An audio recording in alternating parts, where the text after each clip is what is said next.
What's good, YouTube? Dmgaming here, guys, and I got some V-Jump information to discuss. I mean, I know you've already seen the scans, so there's no point in just showing you the scans. I'm going to show them to you, but y'all know we discuss things on here. But guys, I do want y'all to go and watch this video, DLC 2 location, as well as check out some of these older videos, especially these about the scans and stuff like that, guys, because this is going to be some very interesting stuff that I'm going to talk about here. And if you haven't, go check out this, guys. This is a freaking treat with Kenzaru. Some very good information. Also, this appears that it is probably going to be pretty very accurate, to say the least. But getting straight into it, the Frieza Dlc Scans, guys, and I'm gonna tell you straight up, there is not a release date here in these scans. So I mean, us saying that we would get them in the next V-Jump, I've always left it up to speculation, but they're not there, guys. And we got that from this scan here, where in this area right here in blue, it says to stay tuned for more details, and it about the delivery date, the release date. Okay. But, and even with me, now, I don't even know if this is all the scans, because in Ryokucha's information from yesterday, remember me telling y'all about that, where he was saying, is it playable? That it was my speculation based off of that they were going to give us the release date in the V-Jump. But it's not there. Now, DBS Hype has pretty much posted this stuff. So it's not, I don't think there's any more pages unless he surprises us with some more pages or anything. But this, remember I told y'all where the producer is talking, and this is where the producer is talking, but he's not giving a release date. So I was wrong about that. And you know what? That's fine. It happens. I'm not right about everything, but I'm actually kind of surprised because, like I said, based off of this scan right here, if you translate that, it tells you to stay tuned for the delivery date. And then in Ryokucha's information from yesterday, it translated to, it had a question asking, is it playable? And I know people are going to say, well, DM, maybe that means that Golden Frieza is going to be playable. No. Yes, they showed his attacks, or they talked about his attacks, but they only did it for the V-Jump. And you see it right here. 1, 2, where's number 3 at? 3 down here. 4 and then 5. He has 5 attacks, and that's the reason why they're showcasing it, guys, because for those of y'all wondering why are they showing Golden Frieza's attacks, well, that's very simple, guys. They're showing it because these attacks are going to be pretty significant to the likes that we've never seen in the game before. I sound like Donald Trump right there. To the likes that we've never seen it before. But anyway, so starting with these, this is like a melee attack, and it is pretty intense right here. I mean, he's punching somebody, but it's a huge impact. And I think that's probably one of those unblockable attacks. Now, I know everybody's looking at this right here, and yes, you're seeing the Ginyu Force.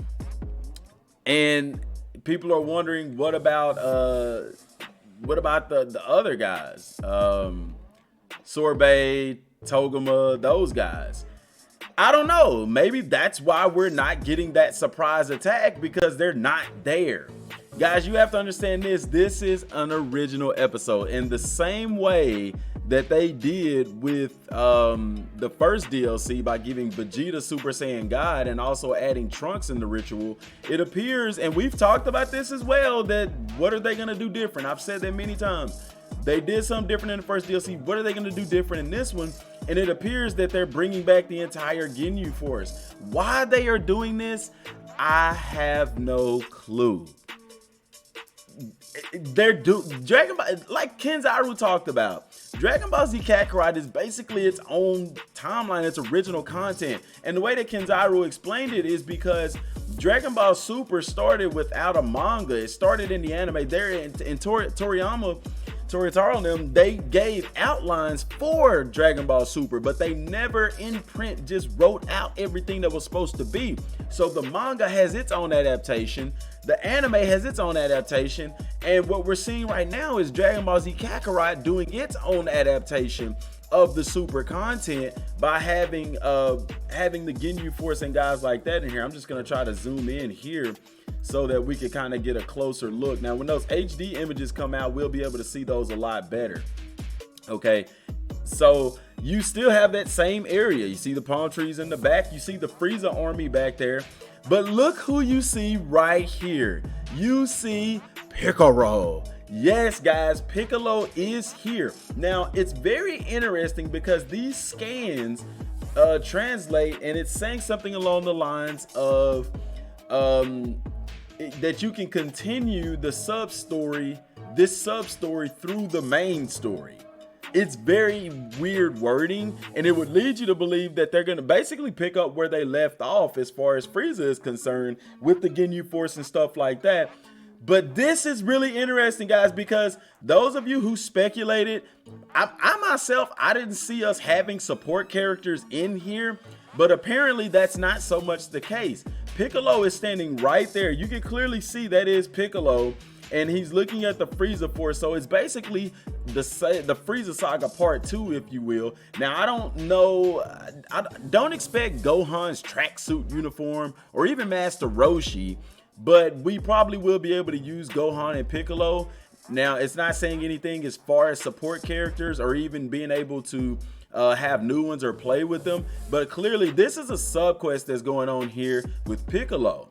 So, and guys, like I told y'all in this video here about location, I personally believe they're gonna open up the entire Earth map to us. I could be wrong, but I don't know, we'll see. I find it weird that they would just put us on this one location, and because here, guys, we're still gonna be training. This is Goku and Vegeta, and here in Untitled that scan, it talks about them training on Beerus's planet to reach Super Saiyan Blue.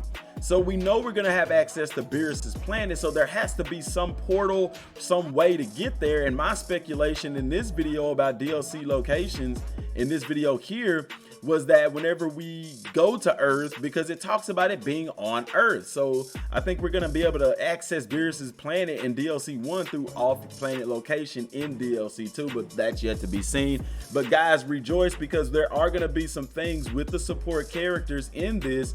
So people that prognosticated about that, guys, you were right, and that's kudos to you, because like I said, based off of what I was seeing in the scans, I didn't think that they would do that, but by them bringing back the old Ginyu Force and stuff, and like I said, this scan here is talking more about reviving or playing through a sub quest through the main story, okay, or through the main quest in a sense.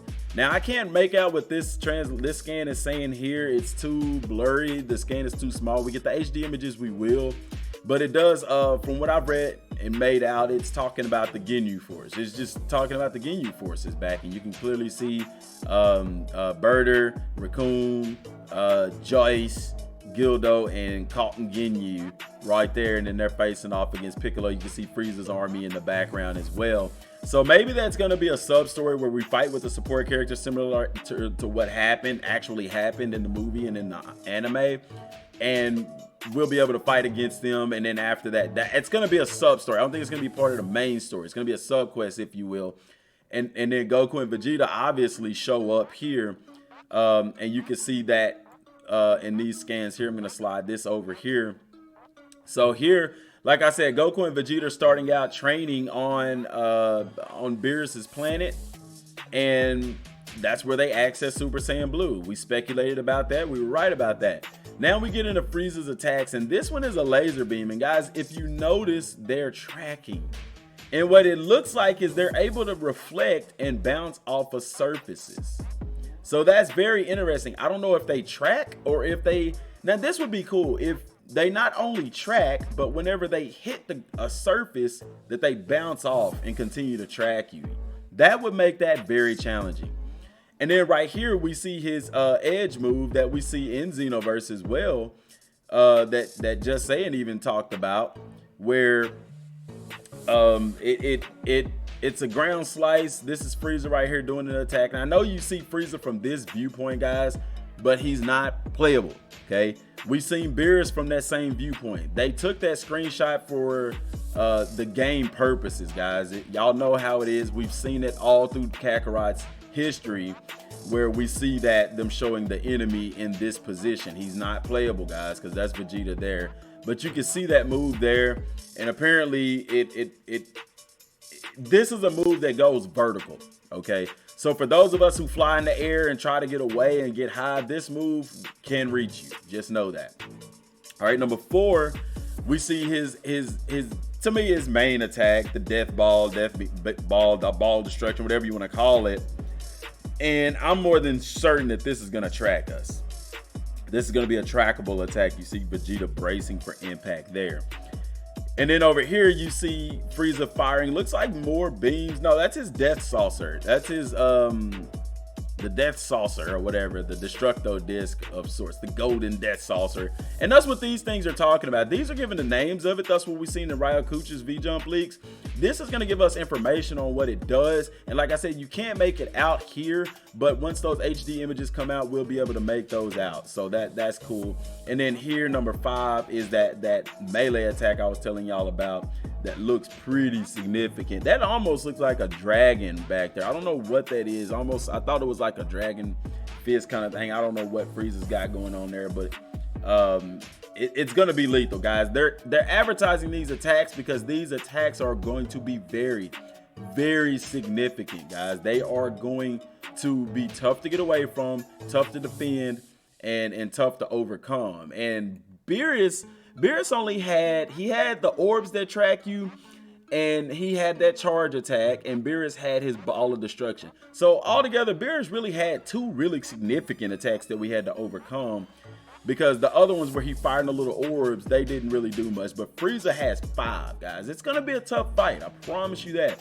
They're not showing anything with character levels, but like I said, you do see the Ginyu Force there return. You can see the background image there. It's dark, it's muggy, and I think that's done to show off the Super Saiyan Blue aura and Golden Frieza's aura. Plus in the movie and anime, it was kind of dark a little bit, guys.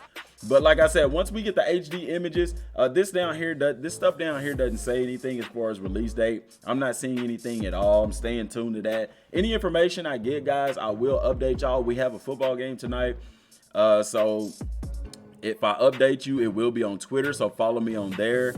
Also, subscribe to the channel if you haven't, guys. Click that bell icon and the notifications so you stay updated to what's going on and you don't miss anything. I really should have threw this earlier in the video because a lot of people probably aren't even still watching right now. They got the information that they came from as far as that release date not being here.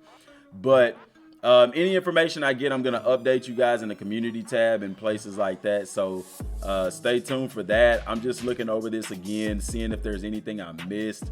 I'm going to try to get a detailed breakdown of this. This is talking about that, but from what I've translated that, and it talks about a sub quest. That's all that is talking about. I'm going to get it again really fast here for us so I could just, I already know what it says, but I'm just trying to make for certain, if you will. I'm gonna read it word for word for the translation that I get. This part right here saying you can enjoy the original story from the sub-story of the main story. And guys, like I told you, it's an original story. It's an original boss battle episode. But it said you can enjoy it from the sub-story of the main story. And what they're saying is this is just a part of the main story. It's an addition to it. And that's the same way it was in the anime. It was an addition to. This part in the blue says the Frieza army includes the Ginyu Force is restored. This part is saying that the Ginyu Force is brought back to life. This part is really vague. It's broken up. I'm going to tell the story of Frieza. That's the only part that I got out of that. It's more to it than that and stuff like that. But the Ginyu Force is revived along with Frieza. So that's kind of the background story to that right there. So if you made it to the end of the video, kudos to that. You got a little bit more tidbit of information here. It pays to watch the full video. I'm going to try to see really fast if I can get a translation on this up here, because it does mention where is it at? This up here, it does mention DLC. It's not a release date though. It's too broken up to get a good translation. I'll get y'all that whenever the HD images come out. But guys, that's all I got for right now, man. I got to get ready for work. Till next time, y'all. Thanks for watching. Peace.